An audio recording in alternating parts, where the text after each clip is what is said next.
let's pick racism first. And Sandra, can you tell me when we say racism, when we say the word racism, what does that mean to you? What would be your definition of racism? So basically, racism, how one person is different from another, on what grounds? Like, is it a color, or culture, or anything else? That, or one group of people is different from another group of people. So basically, maybe we can take for color, that matter, color discrimination. That can be one kind of like racism. And Mahati, would you Yeah, like to add the it? same example that you came up with. Exactly. First thing that strikes me when you see racial discrimination or racism is, discriminating somebody based on the color or the color of their skin. That's, I guess, the most, because that's what the physical appearance is what strikes you first when you see somebody, even before they start talking, and to discriminate on that basis is, I think it's one of the most basic ways of discriminating based on race or the color or physical aspect of it. Okay, so I would like to add maybe a couple of things to that, and I also want to kind of like say what I heard right from you two. One is what I heard is different from me or different from a particular person. I heard difference, and then I heard discrimination, treating differently, right? So discrimination based on difference from me or different from someone else. That's the second thing I heard. And the third thing I heard is race. And that kind of like you guys said, there could be many different layers to that race. And the first thing that you guys mentioned is color, based on color, which is, mostly what is, how we go about it, right?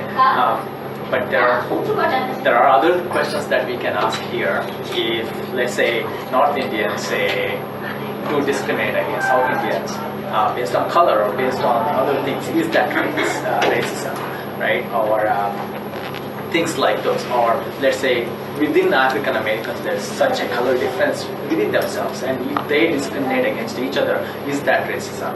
All these questions we can add. But for this purpose, I think three of us probably would agree that we will concentrate on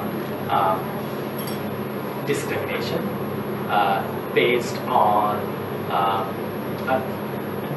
discrimination for someone who is different. So the second catchphrase is like different. Third is race, and at this point we probably would go with color, right? So these, I think, with these three are the things that we must show in whatever we are going to come up with the racism to get the idea across, right? There may be others. I'm pretty sure you will say, oh, those three sets, those set of three is not enough. We need more. It's quite possible. But for this purpose, let's take three, and then we can see what our audience thinks. So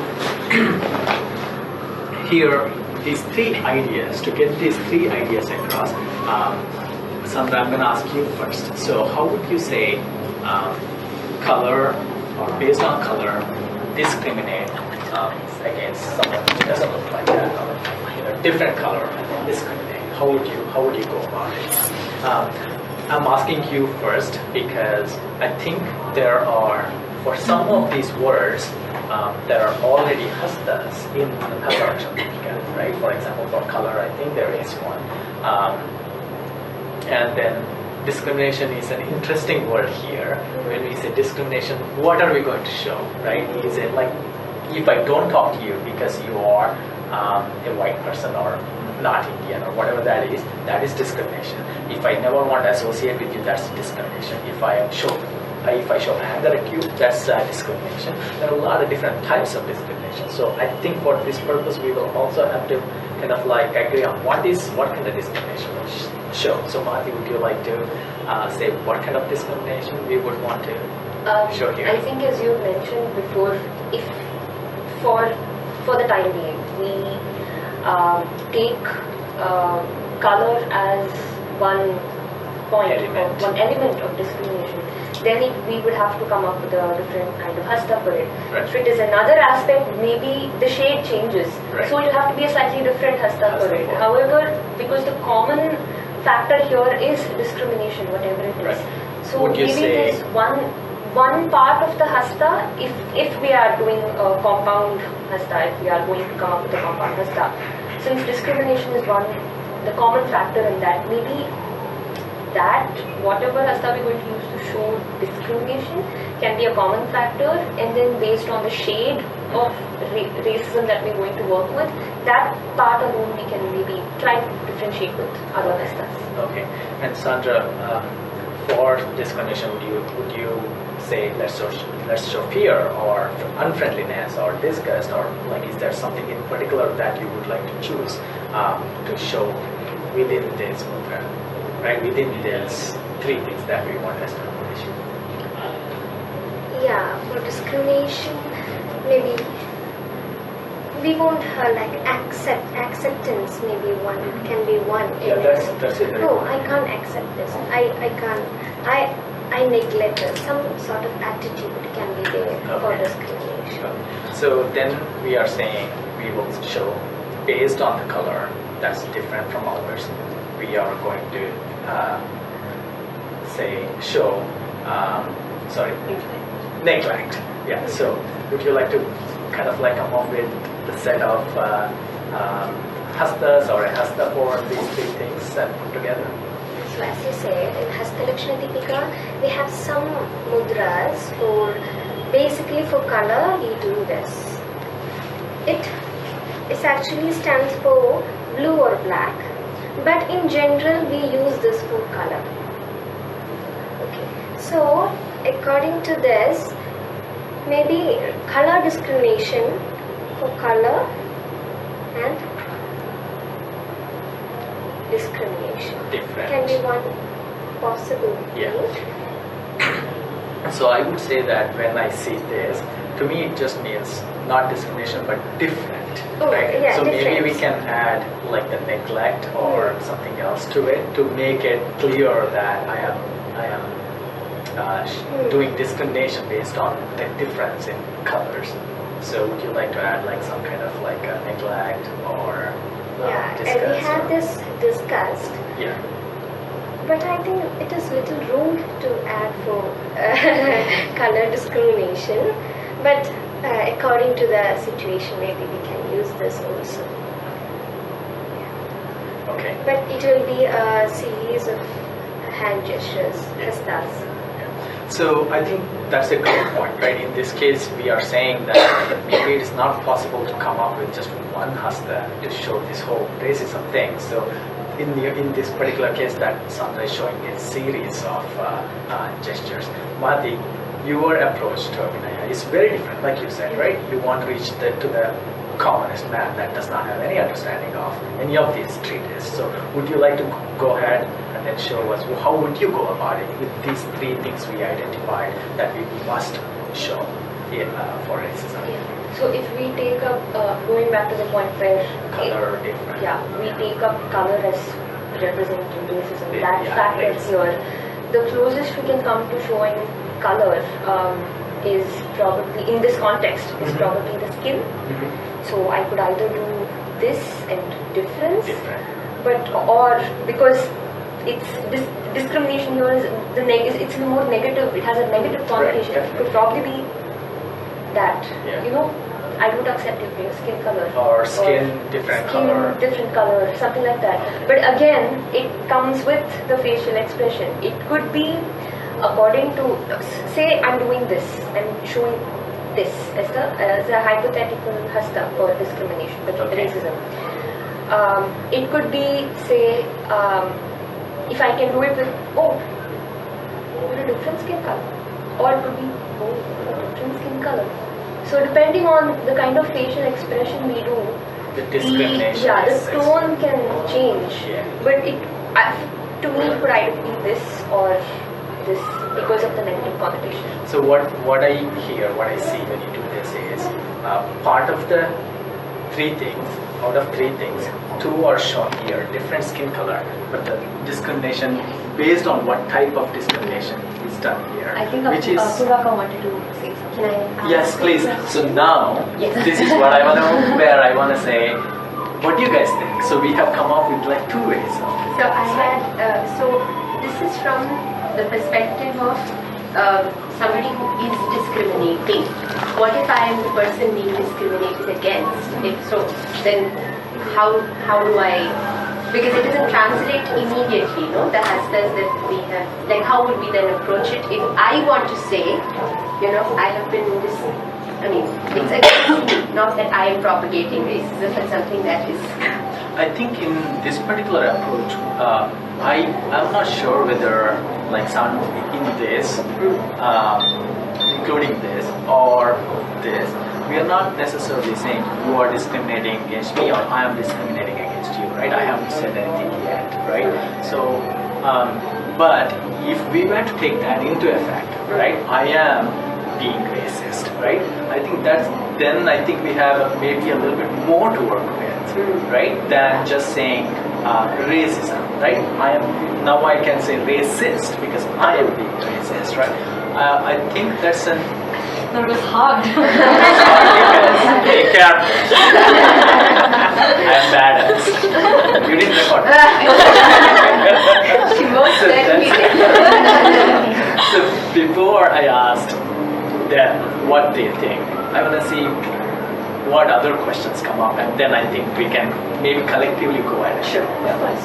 If I may just add before that, on that point on how if I'm being discriminated against, as you said, again, I think if we take up just this, speaking from my point of view, just this as a hasta for racism or discrimination on the whole, is a general term, then if I have to show that I'm being discriminated against, I would show it again with my facial expressions, but I would add one more. I would say probably that or this, because it can get violent sometimes. It can get physically, mentally abusive, and that's probably how I would come up with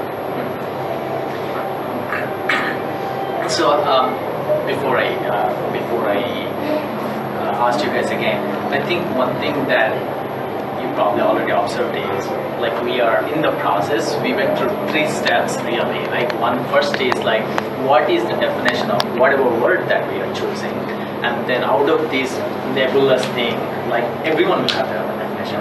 What is the most important thing that we think we must show to get the idea across? And the third one is kind of like we went at it.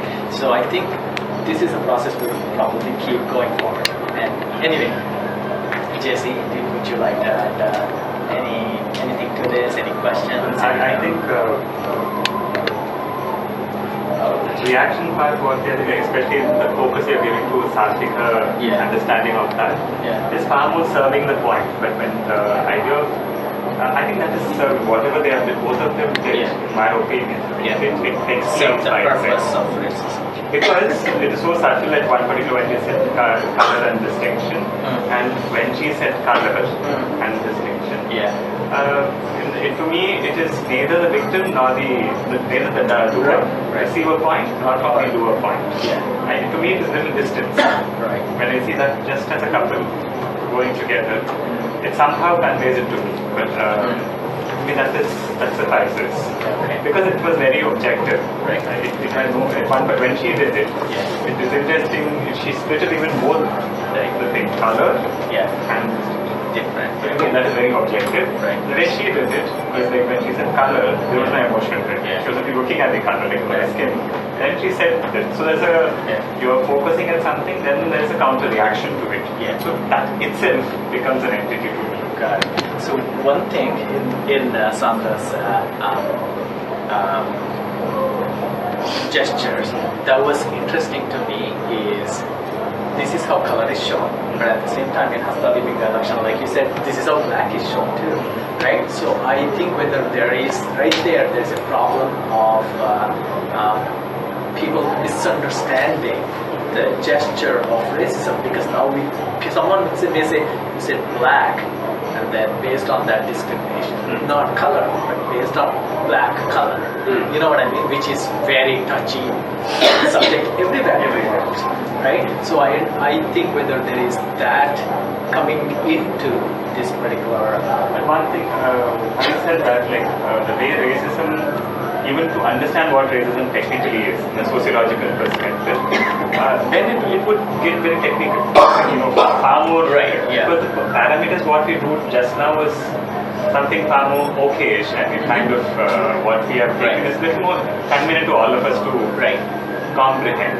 So given that comprehension, what I feel was both of them, what they did was serves the purpose. Serves the purpose. If we go to technically, then it might be something very different. Is it black or is it where it goes to? Yeah. That is a far-fetched. In my opinion, it's a little far-fetched. Yeah. Okay. But given those three words, I somehow feel they did what. I think, and I think that's also the point of us bringing out new hastas, that it be general, it be objective, so it can be used. There's more scope for its use, because if we make it too specific, it cannot be. It's like a sculpture in a museum. It's taken out of context, we lose the context entirely. It's beautiful on its own, yes, but then it's when placed in context, it's even more beautiful. But only when placed in context, you'll understand the rest of it. It's like that. Yeah. So I think being a little objective when we create hastas is also, maybe it's preferable for a wider scope. Yeah, it has to make sense with the bigger picture. Yeah. That's what you're saying. It makes total sense. Questions? Yeah. I liked both versions, but depending on my context I was using it, because I think discrimination, we're assuming a bad thing, but I liked yours because it's very objective, and then color differences. This first start, you notice the difference, and then how you can consider how it's reacted to. So I would have a broad scope if I was using it ideologically, but this would be very easy for if I just wanted to tell somebody how I felt when being discriminated. Yours just brought that out a lot more. But what about if you want to develop a hasta's language or new vocabulary like you would in just linguistics, audience how the audience perceive it, how it lands on them would also have to be considered. Because, for example, I think a dancer might think black, but a large percentage of the audience, if they're lucky, they would notice color, but then they wouldn't get any more specific than that. But I think even then, just somehow how you did it, people will notice we're talking about color in an overall context. So how would you consider the audience? Because again, that would affect how they understand it. Like some words you come up with would be more broad than others. I think are you saying we should probably consider something other than color? I was just wondering, because opening it up, would you consider how when you're approaching it, would you consider the audience in a very broad way? Because it's very hard. I mean, if it's specific, of course, the artist will consider it when they are coming up with something. I think this is exactly why before I started, I wanted to ask their philosophy of Abhinaya, right? I think you are mostly depending on Hasta Lipika Lakshana. So if someone doesn't know that, right? In fact, I don't know Hasta Lipika Lakshana at all. So Sandra had to tell me that this is color and this is the different, right? But your approach is like locadermy. I mean, no one had to tell me that. Yeah. So I think audience is covered, and the type of audience is, I think, already covered. I think if you take this to one of the Natyarangam in a small village, that happens, and if you do this, people will not get it unless they already know the text or dancers, right? But this one does. So I think audience is in a way is covered already. That's how I feel. Sorry. No, but the point is that we are majored here by Latin, so that does not mean that it's so communicable. Honestly, let me be quite frank about it. Right, yeah. This is not a gesture in the world of difference. And it is so objective like what she did. The world, just there's a finer distinction I'm trying to bring the attention to. Okay. Even to bring it into an objectification, first, as she rightly said, and even what you quoted, that taking three parameters into account, what they made were respectively within the world of both, was effective enough to say what it had to do in one way. Right. I just have a question. Since the starting point was racism, would it be more, like you said, would the audience, whether they are Nativity or locally, understand better if there was one gesture that immediately reflected the word? Because look at what we do in Abhinaya today also, right? Both the gestures, though objective, have their own element of Abhinaya. Something out of the hand on the face, and you're talking and you're saying, and we are through the third dharmi that Dolka we have talked about, which I forgot the name of, we are experiencing the racism that we're talking about, or we are just generally aware of what's happening. But if someone walked into the room, for them to feel that there's some kind of disruption or disconnect or some immediate response to a gesture, I think would hit home on the audience much more than if we went, whether it's color, I think the audience, the experience that reaches out the most is the larger feeling, rather than the very small, she's talking about racism of the skin, or the racism of caste, or the racism of that could be something that is the next line. But the first line, like when you say padartha, when you hit home with the sentence or with the idea first, it has to be a very strong gesture, in the sense that this is my gathering of everything that I've heard JC and many other people talk about. For example, the lingam, right? It is Shivalingam. For when I as a student first saw it, I was like, okay, it looks like the lingam. But then there is so much of ideology behind why that hand is on top, why it's not below, why it's the right or the left, or the multiple things that go into. Would a hasta be more complete and more effective if we didn't look at parameters, where we said this is the word, this is the feeling it evokes. So the hasta therefore should evoke that feeling and not go into the category of, or the mind, like we're working down up. Instead of we went large and worked the other way down. Would that be more? I think that's a very interesting question. But I have a question back to you. Like, if I did not do anything in my face, if I just did this, does that more disgust? Right? Maybe because we already understand. Yeah. So I may say, this is racism, for example. And then if you know that, next time you see this, you will feel, oh, that's racism. But if audience doesn't know about it, they may not, right? It does not mean anything to them, right? But I think why I was thinking because something, of course, racism is not a noun. But then I've seen and enjoyed this video of Padwaka in fact, which was doing rounds of Facebook a little while back, where I think she's at a conference of doctors and she's going to perform surgery. And the body language is so relaxed, like she said, she's not bothered about whether it's a dancer in front of her, whether it's so imagine how far removed a surgeon is, because they're unless they involve themselves in the arts, you cannot imagine someone who comes from that kind of a background who suddenly, but I'm sure everybody in that room kind of figured out what was going on at least 2 minutes into, and of course it was her dancing, so that's a different thing. But then that's the kind of communication I am wondering whether as physical hands and fingers we are capable of.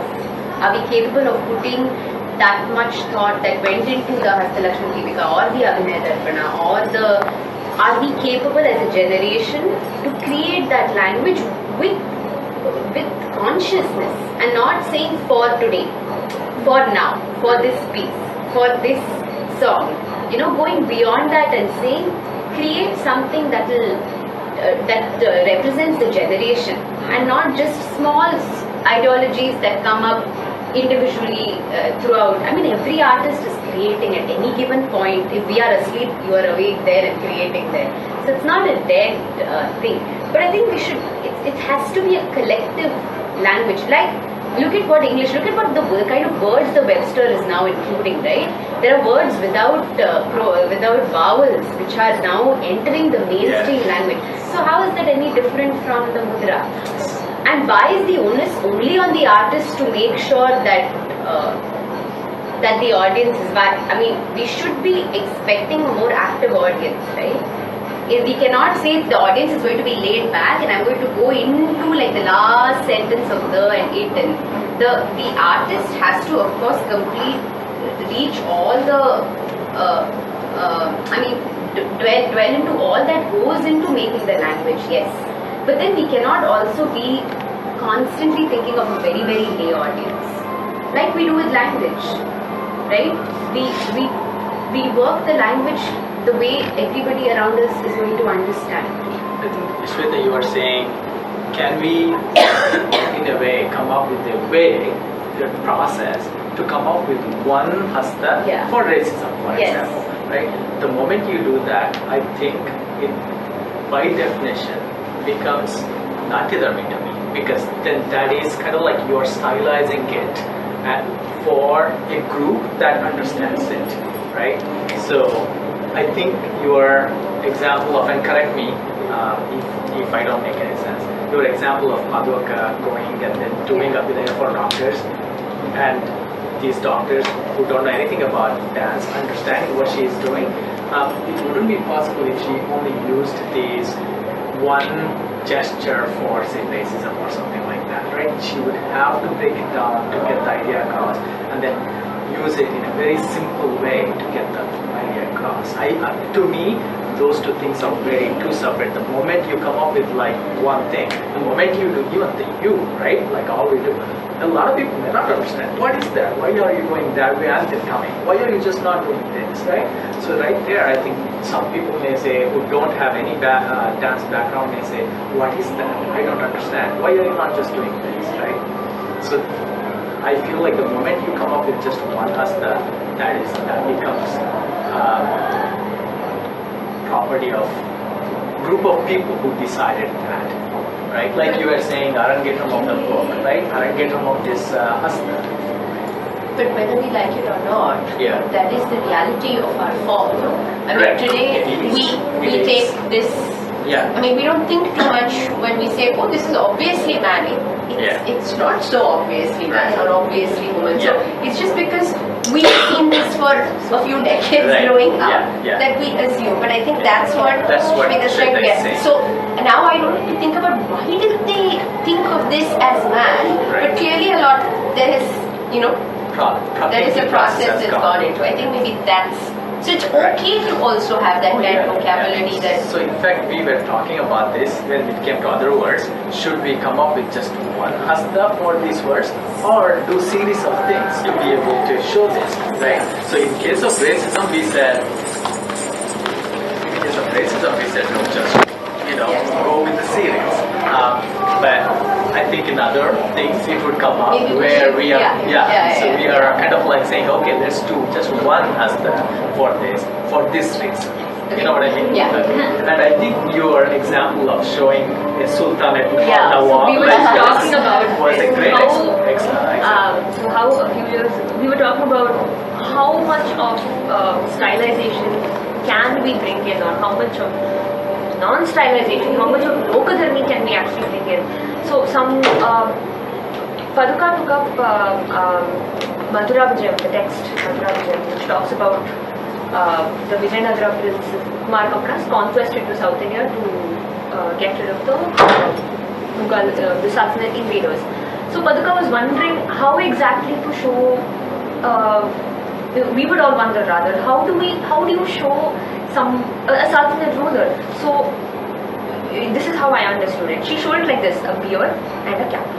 This is how every time the word, so they are referred to by the name Turushka in the text. So every time the word Turushka came, she said this, a beard and a cap, that's it. But so this is how I understand it. When we say the word Sultanate or Mughal or especially these two words. So what has first thing we only come across these two words in say history textbooks. Let's start at the basics. School history textbooks. And what do the school history textbooks talk about? In what context do they talk about these two terms? In that era there were all these local Indian kings who were following all these all these different sects and religions of Indian origin, and then you had these Mughals and Sultanate rulers coming from elsewhere, and they had a different religion, they destroyed temples, they did that, they did this. So there comes a kind of divide based not only on, say, their culture. Okay, we'll take that out. Okay, so you have a clear image of, I don't know how, maybe it was created through the paintings that we saw of the Mughal rulers, created through films, created through other artwork, where they're always shown only with a beard, no moustache, and some kind of a cap on top, like a kulla or like one of those flat top caps. So when you say, and this is, I'm not talking about like the Bajira Mastani type or like the Padmavats. I think in this, Yeah. the most interesting thing to me is that there is a new hasta, right? I mean, You hold this like just this. this. Oh, That's yes, fine. yes, But the same but thing, you turn that's it the upside thing. down and hold it over your head, it becomes something else. So, Yeah. so for instance, if we can just take that comparison for a woman. Yeah. Now, if I create a hasta on the premise that a woman wears a sari, Right. so then if I say the hasta for a woman is this, Right. because she wears a sari, aren't you already kind of defining a woman in only one way, which excludes? So if I wear a salwar kameez, am I not a woman? Therefore, when you have a common gesture like this is not even an Indian woman, it's a woman. Yeah, but there's another thing on the same point. When she did this with the cap and the beard, maybe in context, because the time period in which that the production was taking place, Madra which takes place, is not from this time period. In this time period, I've seen like people who want to show Muslims just do either this or they do this, which is completely fine because this is a very general way to show. But this is, I guess, it's a little bit more specific because that character. to that because character. But also because this hasta comes in context of very large production that's taking place. Exactly. So I would almost equal this to like the prop, almost like a prop that's being used in that play, Yes. which might not be Yes. of any use put anywhere else outside of that.